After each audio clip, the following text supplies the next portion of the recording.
வணக்கம். வணக்கம். அ சீமான் ஐயா அவர்கள் தொடர்ந்து ஒரு 20 வருட காலமா கட்சியில இருக்காரு.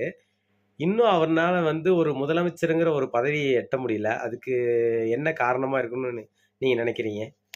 சரி, திருப்பரங்குன்றத்தில ஒரு தீபம் ஏற்றுறதுக்கு எத்தன வருஷம் ஆச்சு? நீங்க சொல்லுங்க பாப்போம்.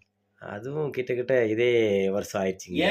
ஏன் எண்ணெய் பத்தலையா? இல்ல திரி வாங்க முடியலையா? என்ன காரணத்தினால அந்த தீபம் ஏத்த முடியல? அது பொலிட்டிக்கல். அதாவது பொலிட்டிக்கல் தான் கேட்கிறேன். என்ன பொலிட்டிக்கல் நமக்காகத்தானே பொலிட்டிக்கல். அது கரெக்ட் நம்ம தாங்கய்யா. மக்களுக்காக தான் பொலிட்டிக்கல். ஒரு தீபம் ஏத்த முடியல 20 வருஷமா. கோர்ட்ல கேஸ் நடக்குது. உயர்நீதிமன்றத்திலிருந்து உச்சநீதி வரைக்கும் தீர்ப்பு சொல்றாங்க, ஏத்த சொல்றாங்க. அத ஒரு அரசு அந்த சட்டத்தை மதிக்கல.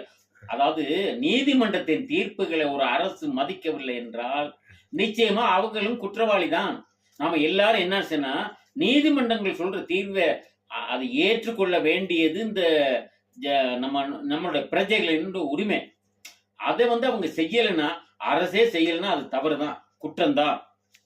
அதாவது மத வழிபாடு, மற்ற எல்லா வழிபாட்டு உரிமை இருக்கு. மத வழிபாட்டு உரிமை நமக்கு அரசியல் சாசனத்தில் எழுதப்பட்ட ஒன்று.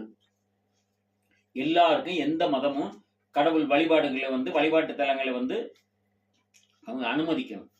ஒரு தீபம் ஏத்துறதுல உங்களுக்கு என்ன பிரச்சனை? ஒரு தீபம் ஏத்துறதுக்கு 20 வருஷம் ஆச்சுன்னா, ஒரு அரசியல் கட்சியில 234 தொகுதிகளையும் வேட்பாளர்களை நிறுத்தி அவங்களை வெற்றிவாக சூடுவதற்கு எவ்வளவு கஷ்டம்னு நீங்க புரிஞ்சுக்குங்க. சாதாரண விஷயம்.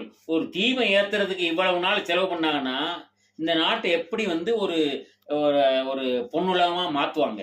ஒரு சோசியலிச பொருளாதாரத்துல எப்படி மாத்துவாங்க? ஒரு தீபம் ஏத்துறதுக்கு கூட அவங்களுக்கு வக்கு இல்லை.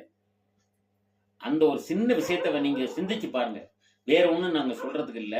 ஒரு தீபம் ஏத்துற விஷயத்துல இவ்வளவு தாமதப்படுத்தினா மக்களுடைய எவ்வளவு உரிமை பிரச்சனை பொது உடைமை ஆக்க முடியுமா? சாதாரண விஷயமா அது?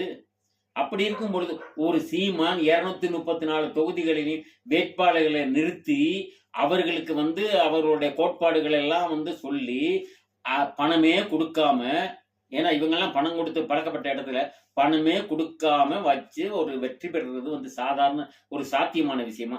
அப்படி இருந்தும் இவ்வளவு கஷ்டப்பட்டும் அவர் ஒரு வெற்றிவாக சூடுற அளவுக்கு ஒரு கட்டமைப்பை உருவாக்கி வச்சிருக்கார். நிச்சயமாக வெற்றி பெறும்.